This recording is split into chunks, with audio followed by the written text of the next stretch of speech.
Hello students, how are you? I hope you are well. I am also well.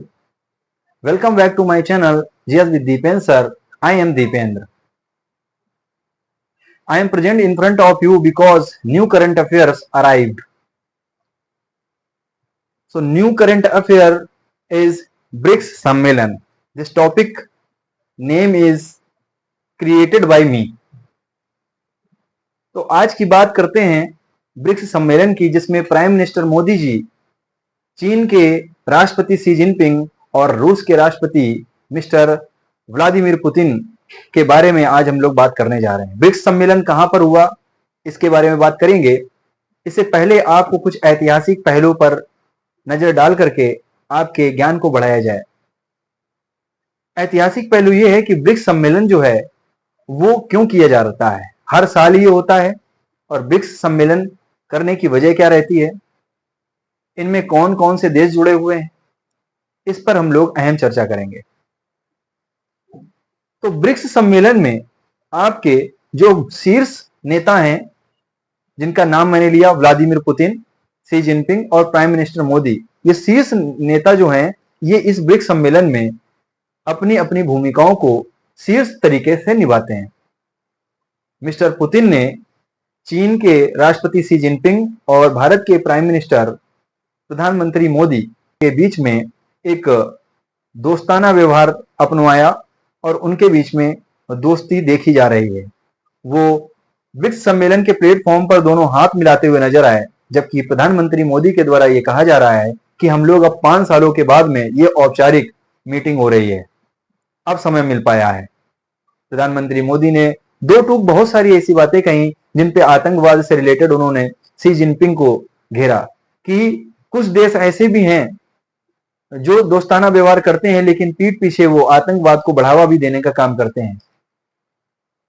हालांकि Xi Jinping ने भी अपनी सफाई देते हुए बहुत सारी बातें कही। तो आइए चलते हैं इससे जुड़ी हुई एक छोटी सी रिपोर्ट, जो आपके करंट अफेयर्स की डायरी में एक करंट अफेयर्स आप ये और भी ऐड कर लीजिए, ताकि आने वाले एग्जाम्स में आपको ये अच्छे से तैयारी करके कहीं ना कहीं आपकी तैयारी को मजबूत बनाएगा, तैयारी को एक असरदार तैयारी हो पाएगी। तो ज्यादा देर ना करते हुए चलते हैं इस रिपोर्ट की तरफ। जो बड़ी बड़ी खबर लिख रही है वो आ रही है कि सीमा पर शांति व स्थिरता हो प्राथमिकता, हमारे संबंध विश्व के लिए भी अहम। मोदी जी ने अपनी बातों में ये कहला दिया क्या कि सीमा पर शांति होनी चाहिए, स्थिरता होनी चाहिए और उसी की प्राथमिकता हमारे संबंध विश्व के लिए भी अहम है। तो ये बात चीन को समझाते हुए भारत के प्रधानमंत्री मोदी जी ने ये चीन को समझा दिया है कि सबसे पहले सीमा की बात होनी चाहिए और उस पर स्थिरता होनी चाहिए, शांति होनी चाहिए, और यही हमारी प्राथमिकता है। और ये प्राथमिकता लेकर के अगर दोनों देश चलेंगे तो ये प्राथमिकता विश्व के पैमाने पर, विश्व के पटल पर बहुत ही जरूरी भी है और बहुत अहम साबित होगी। ये प्रधानमंत्री मोदी का बयान है। आगे की बात करें तो उन्होंने अपने बातों में कहते हुए देखा गया कि गलवान संघर्ष, ये गलवान घाटी वही है जहां पर चीन के जो सैनिक थे और भारत के सैनिक के बीच में बहुत बड़ा युद्ध टाइप का हो गया था। नोक झोंक नहीं कहेंगे, क्योंकि नोक झोंक तो केवल शर्ट कॉलर तक ही रहता है, लेकिन उसमें कई सारे जवान हमारे मारे गए थे, तो उसको हम नोक झोंक नहीं कह सकते। वो युद्ध टाइप का ही था और एक बड़े लेवल पर युद्ध हो गया था। जहां तक आप देखें तो 2019 से लेकर के 2024 के बीच में हमारे प्रधानमंत्री मोदी ने उनसे बात करना भी नहीं जरूरी समझा, जबकि साउथ अफ्रीका में कीव में वो एक दूसरे से मिले थे, लेकिन उन्होंने एक दूसरे की तरफ बात करना भी जरूरी नहीं समझा। हमारे प्रधानमंत्री ने बात करना भी जरूरी नहीं समझा। आज जब वो मिले तो उन्होंने कहा कि 5 साल के बाद में हमारी औपचारिक बैठक हो रही है, हमारी औपचारिक मुलाकात हो रही है। हाथ मिलाते हुए दोनों ही लोगों ने इस चीज का अभिवादन किया और गर्मजोशी से हाथ मिलाया। लेकिन सोचने वाली बात यह है कि क्या चीन की इसमें कोई चाल तो नहीं? क्या चीन फिर से एक बार भारत को धोखा देगा, या फिर भारत इन सभी चीजों को क्या नजरअंदाज कर देगा?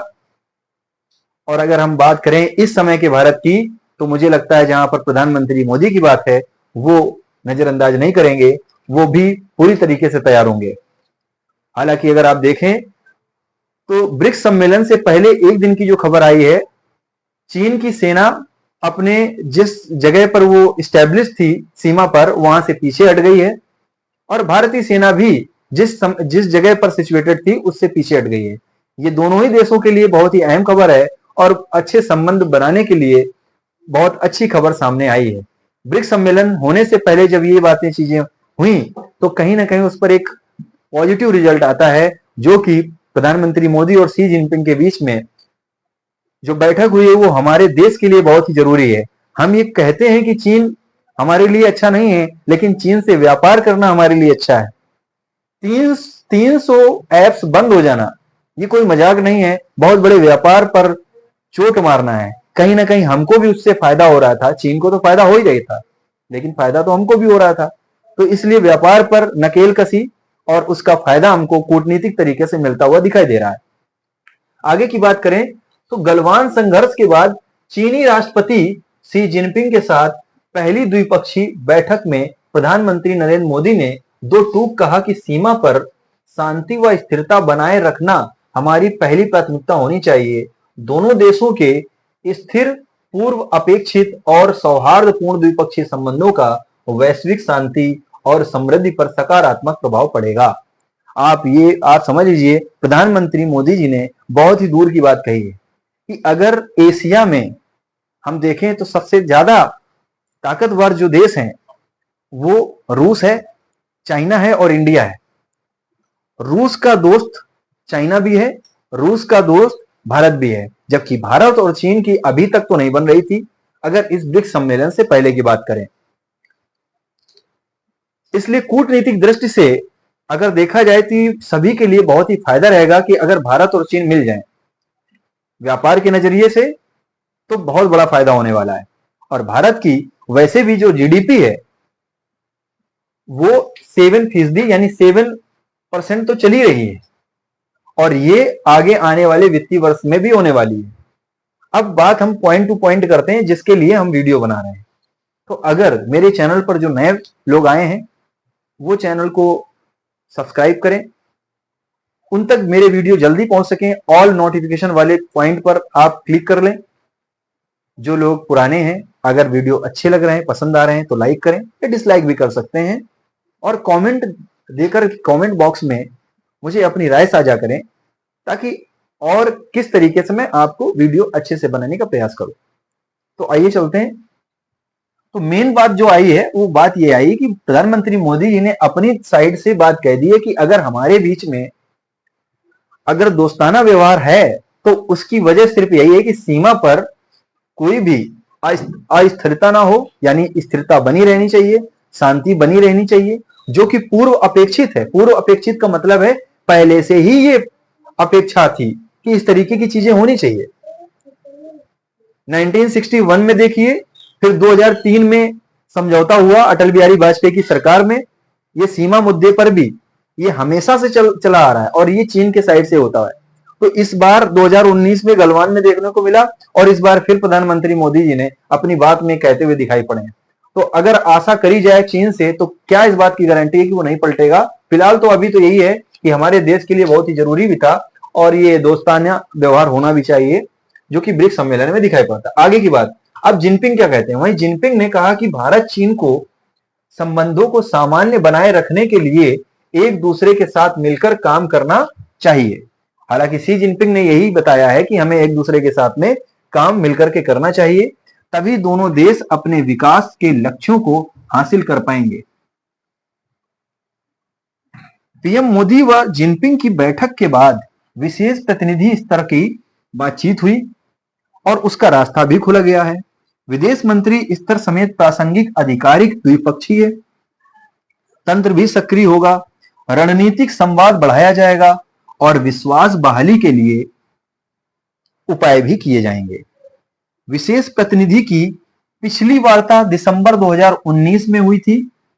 स्टूडेंट्स, आप ये समझिए, वीडियो के एंडिंग में मैं आपसे प्रश्न जरूर पूछूंगा, इसलिए वीडियो को ध्यान से देखिए और अंत तक देखिए, तभी आपको कोई भी टॉपिक समझ में आएगा। तो पिछली जो वार्ता हुई थी 2019 में हुई थी, दोनों देशों ने सीमा मुद्दे को सुलझाने के लिए 2003 में इसे बनाया था। यह तत्कालीन पीएम अटल बिहारी वाजपेयी की सोच थी, तब विदेश मंत्रालय भी उन्हीं के पास था।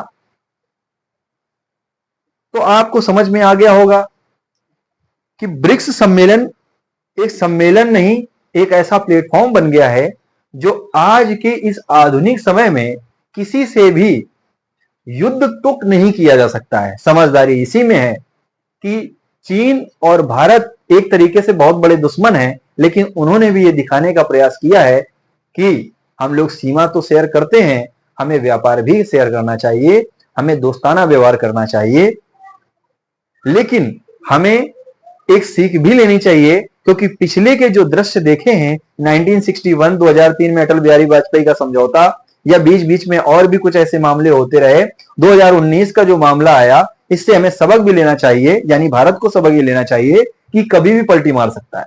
तो इसलिए हमें अपनी तैयारी भी करनी चाहिए। सो स्टूडेंट्स, आज का जो वीडियो था वो टॉपिक हमारा क्या था? ब्रिक्स सम्मेलन से रिलेटेड था। ये कहां हुआ? कजान की जगह पर हुआ। 3 शीर्ष नेता इसमें ब्रिक्स सम्मेलन में ज्यादा अपनी बड़ा रोल निभाते हैं, बड़ी भूमिका निभाते हैं, जिनमें 3 नेताओं का नाम हम लेंगे। Xi Jinping, prime minister Modi, और इसके बाद में आपके व्लादिमीर पुतिन। आज का टॉपिक मैंने आपको समझा दिया है। जो चीजें आपको समझ में आई हैं वो आप कमेंट बॉक्स में आप मुझे बता सकते हैं। नहीं समझ में आई वो भी क्लियर बता दीजिएगा। अब अंत में प्रश्न पूछने जा रहा हूं, उसके लिए आप तैयार हो जाइए। अब प्रश्न क्या है? प्रश्न ये है कि इस सम्मेलन से पहले भी एक मुलाकात हुई थी, वो मुलाकात कब हुई थी और किन प्रतिनिधियों के बीच में हुई थी? पहला क्वेश्चन। सेकेंड क्वेश्चन, ब्रिक्स सम्मेलन किस स्थान पर हुआ है? 2024 ब्रिक्स सम्मेलन किस जगह हुआ है और इसकी मेजबानी कौन सा देश कर रहा है? इसकी मेजबानी कौन सा देश कर रहा है? सो स्टूडेंट्स, मिलेंगे किसी नए करंट अफेयर के साथ में। तब तक के लिए bye bye and thank you. जय हिंद, जय भारत।